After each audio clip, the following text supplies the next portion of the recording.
সন্তানকে মানুষ করার জন্য মাকে শিখতে হবে এই ৯ গুণ। ১. ধৈর্য।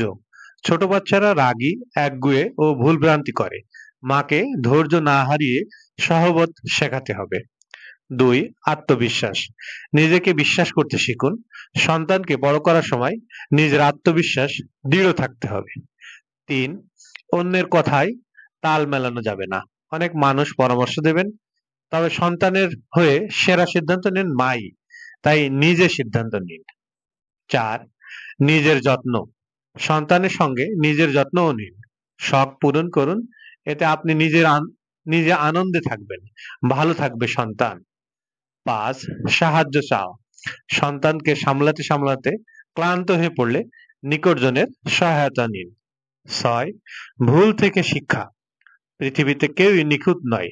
আপনিও অভিভাবকত্বে ভুল করতে পারেন। এগুলোকে মনের মধ্যে নেবেন না। ৭. সন্তানের বন্ধুদের দিকেও নজর। সন্তানদের ভালো সঙ্গ দেওয়া মায়ের কর্তব্য। কার সঙ্গে সে মিশছে সেটা খেয়াল রাখুন। ৮. খুব বেশি কঠোর হবেন না। সন্তানকে খুব বেশি শৃঙ্খলে বাঁধবেন না। নমনীয় হন, ও খুশি থাকবে। এবং ৯. সন্তানকে শর্ত নয়, কোনো কাজ করানোর জন্য সন্তানকে প্রলোভন দেবেন না। এটা তাকে লোভী করে তুলবে।